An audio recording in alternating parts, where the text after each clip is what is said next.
Orhan Gazi ben Osman was the second bey of the nascent Ottoman Empire from 1326 to 1362. He was born in Sogut, the son of Osman I and Milhan Hatchin. In the early stages of his reign, Orhan focused his energies on conquering most of northwestern Anatolia. The majority of these areas were under Byzantine rule, and he won his first battle, at Pelikanon, against the Byzantine Emperor Andronikos III Palaiologos. Orhan also occupied the lands of the Karasids of Balikizia and the Ahis of Ankara. A series of civil wars surrounding the ascension of the 9-year-old Emperor John V Palaiologos benefited Orhan greatly. In the Byzantine Civil War of 1341 to 1347, the regent John VI Kantakoouzenos married his daughter Theodora to Orhan and employed Ottoman warriors against the rival forces of the Queen Durga, allowing them to loot Thrace. In the Byzantine Civil War of 1352 to 1357, Kantakoouzenos used Ottoman forces against John V himself, granting him the use of a European fortress at Simp around 1352. A major earthquake devastated Gallipoli 2 years later, and Orhan's son Suleiman Pasha occupied the town, giving the Ottomans a strong bridgehead into mainland Europe. Passage of power. When Orhan succeeded his father, he proposed to his brother, Alaeddin, that they should share the emerging empire. The latter refused on the grounds that their father had designated Orhan as sole successor, and that the empire should not be divided. He only accepted as his share the revenues of a single village near Bursa. Orhan then told him, "Since, my brother, thou wilt not take the flocks and the herds that I offer thee, be thou the shepherd of my people, be my vizier." The word vizier, vezir in the Ottoman language, from Arabic wazir, meant the bearer of a burden. Alaeddin, in accepting the office, accepted his brother's burden of power, according to Oriental historians. Alaeddin, like many of his successors in that office, did not often command the armies in person, but he occupied himself with the foundation and management of the civil and military institutions of the state government. According to some authorities, it was in Alaeddin's time, and by his advice, that the Ottomans ceased acting like vassals to the Seljuk ruler. They no longer stamped money with his image or used his name in public prayers. These changes are attributed by others to Osman himself, but the vast majority of the Oriental writers concur in attributing to Alaeddin the introduction of laws respecting the costume of the various subjects of the empire, and the creation and funding of a standing army of regular troops. It was by his advice and that of a contemporary Turkish statesman that the celebrated Corps of Janissaries was formed, an institution which European writers erroneously fix at a later date, and ascribe to Murad I. Janissaries. Alaeddin, by his military legislation, may be truly said to have organized victory for the Ottoman dynasty. He organized for the Ottoman Empire a standing army of regularly paid and disciplined infantry and horses. A full century before Charles VII of France established his 15 permanent companies of men-at-arms, which are generally regarded as the first modern standing army. Orhan's predecessors, Ertugrul and Osman I, had made war at the head of the armed vassals and volunteers. This army rode on horseback to their prince's banner when summoned for each expedition, and were disbanded as soon as the campaign was over. Alaeddin determined to ensure any future success by forming a corps of paid infantry, which was to be kept in constant readiness for service. These troops were called yaya, or piyada. They were divided into tens, hundreds, and thousands with their commanders. Their pay was high, and the pride soon caused their sovereign some anxiety. Orhan wished to provide a check to them, and he took counsel for this purpose with his brother Alaeddin and Kara Kandali, who was connected with the royal house by marriage. Kandali laid before his master and the vizier a project. Out of this arose the renowned Corps of Janissaries, which was considered the scourge of the Balkans in Central Europe for a long time, until it was abolished by Sultan Mahmud II in 1826.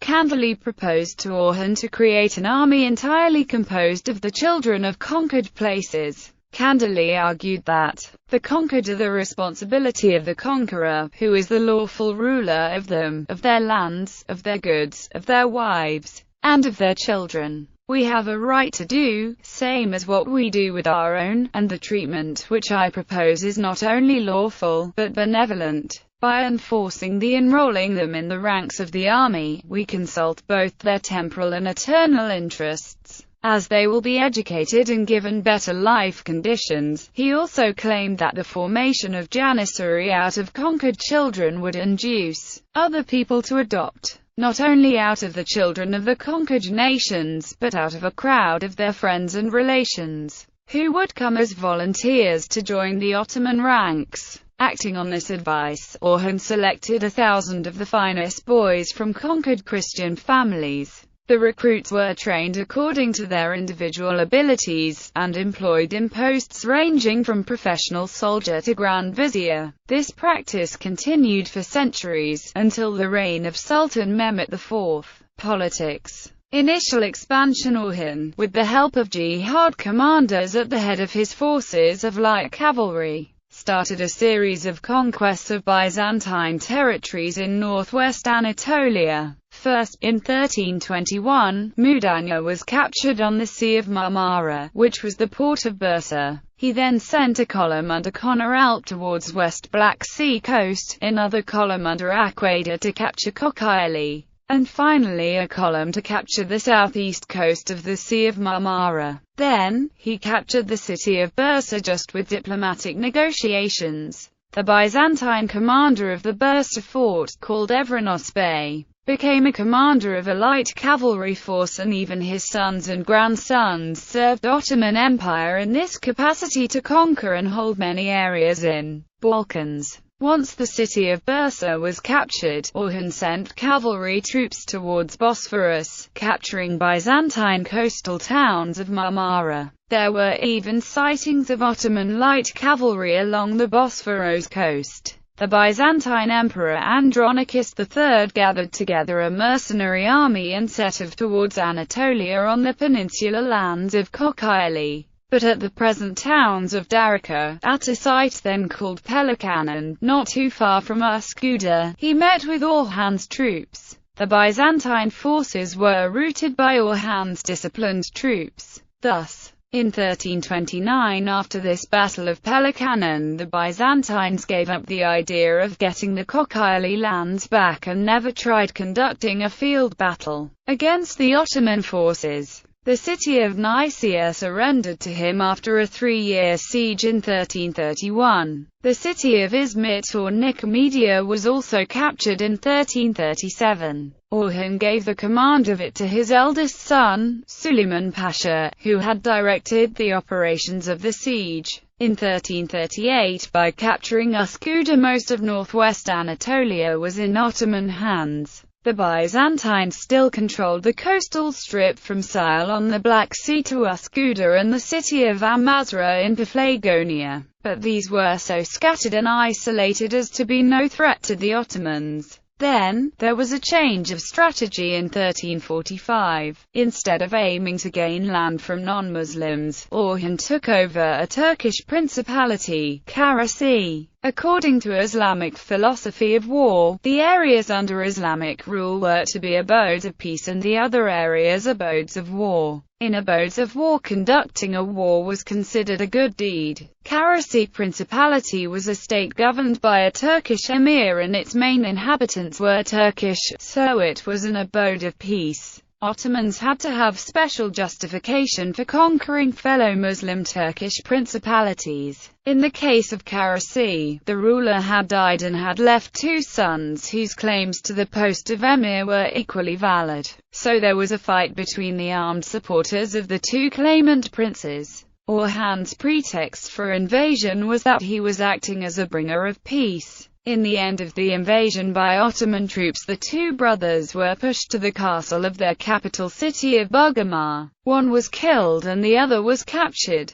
The territories around Bugama and Balikizia were annexed to Orhan's domains. This conquest was particularly important since it brought Orhan's territories to Çanakkale, the Anatolian side of the Dardanelles Straits. With the conquest of Karachi, nearly the whole of northwestern Anatolia was included in the Ottoman Empire, and the four cities of Bursa, Izmit, Iznik, and Bugama had become strongholds of its power. At this stage of his conquest, Orhan's Ottoman Principality had four provinces. Original land grant area of Sogut and Eskişehir, Huldavandigar area of Bursa and Iznik, Kocaeli Peninsula area around Izmit, former Principality of Karachi around Balıkesir and Bugama. Consolidation period. A 20-year period of peace followed the acquisition of Karachi. During this time, the Ottoman sovereign was actively occupied in perfecting the civil and military institutions which his brother had introduced, in securing internal order, in founding and endowing mosques and schools, and in the construction of vast public edifices, many of which still stand. Orhan did not continue with any other conquests in Anatolia except taking over Ankara from the commercial religious fraternity Guild of Ahis.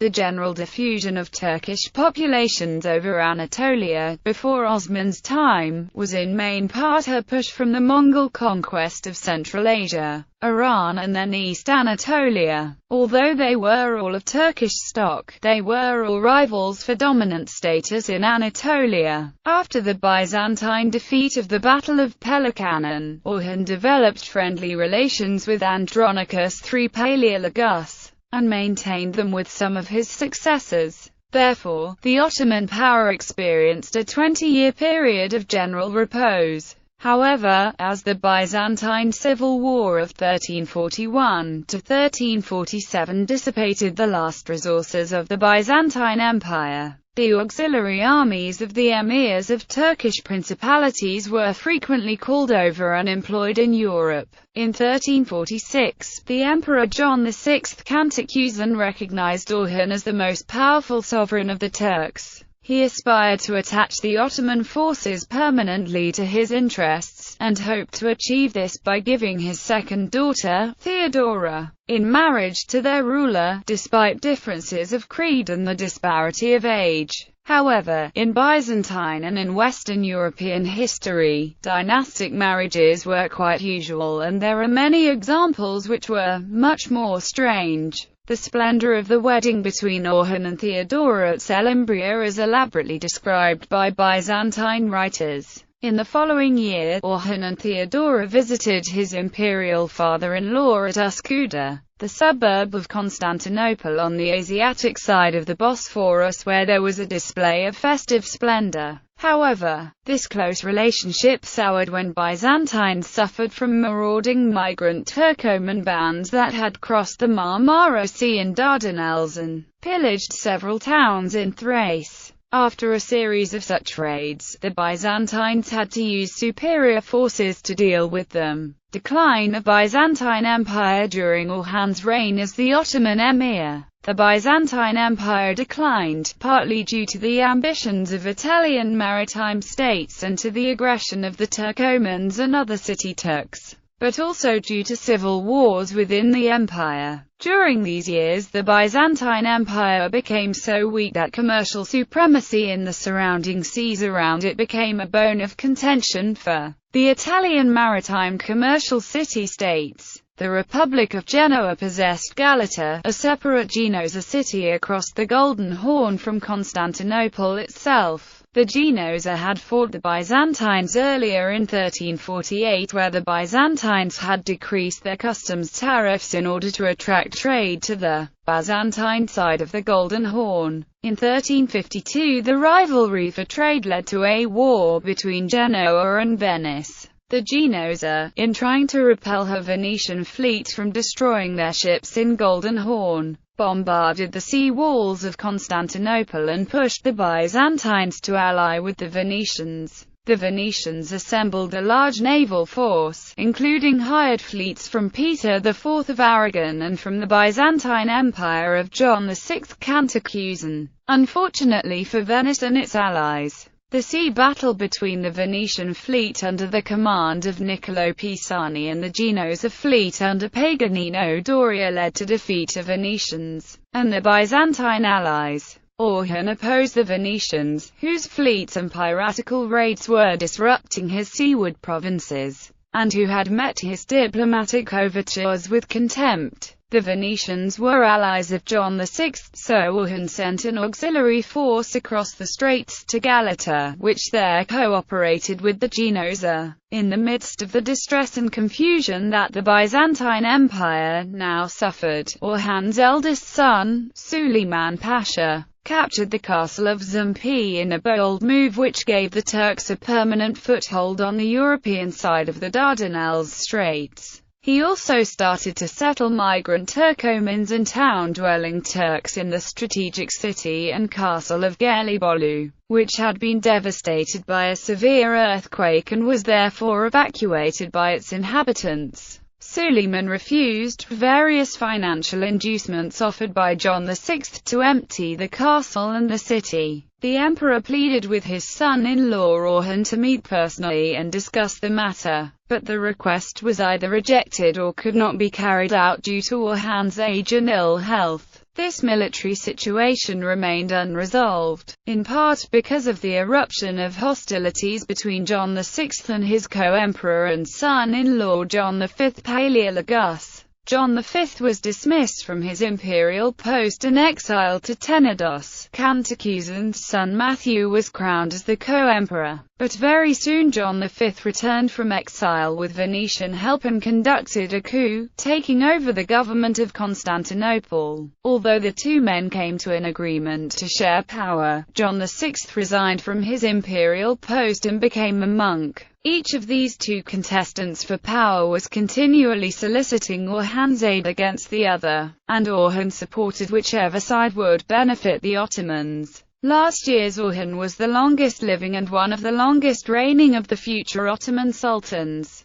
In his last years he had left most of the powers of state in the hands of his second son Murad and lived a secluded life in Bursa. In 1356 a very unusual event occurred. Khalil, the son of Orhan and Theodora, was abducted somewhere on the Bay of Izmit. A Genoese commercial boat captain, which was conducting acts of piracy alongside commercial activity, was able to capture the young prince and take him over to Phasia on the Aegean Sea, which was under Genoese rule. Orhan was very much upset by this kidnapping and conducted talks with his brother-in-law and now sole Byzantine Emperor John V Palaeologos. As to the agreement, John V with a Byzantine naval fleet went to Phasia, paid the ransom demanded of 100,000 hyperpyra, and brought Khalil back to Ottoman territory. In 1357 Orhan's eldest and most experienced son and likely heir, Suleiman Pasha, died after injuries sustained from a fall from a horse near Bolayir on the coast of the Sea of Marmara. The horse that Suleiman fell from was buried alongside him and their tombs can still be seen today.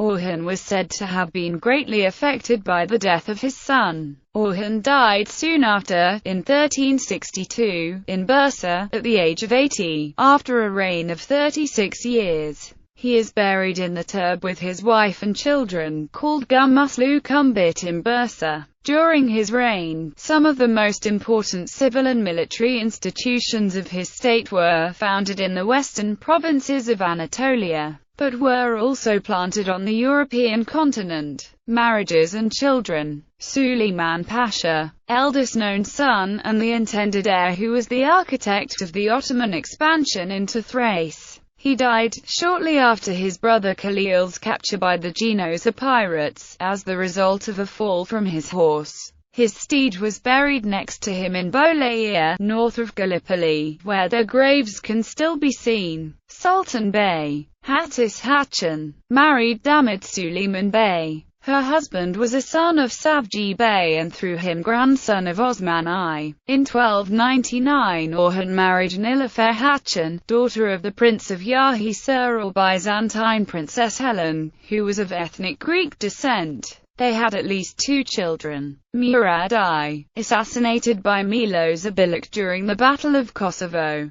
Qasim. Orhan married Isportia in 1316. Her parentage is unknown. The resting place of Isportia is in the tomb of Orhan in Bursa, Turkey. They had at least 2 children. Ibrahim, governor of Eskişehir, executed by order of his half-brother Murad I. Fatma Hatchin. Orhan married in 1346 Theodora Kantak-Oğuzhan, Princess of Byzantium, born in 1332. She was a daughter of John VI Kantak-Oğuzhan, Emperor of Byzantium, and Irina Sarnina. They had at least 1 son, Halil. When still only a child, he was captured by Genoese pirates for ransom. The Byzantine emperor and his future father-in-law John V Paleologus was instrumental in his eventual release. Halil married Irene, who was a daughter of John V Paleologus and Helena Kantak-Oğuzhan. Orhan married lastly Eftendiz Hatchin, daughter of Mahmud Gunduz Alp, Orhan's uncle. In 1351, Orhan and Stefan Urašić of Serbia were negotiating about a potential alliance. There was a proposal to marry Dušan's daughter Theodora to Orhan, or one of his sons.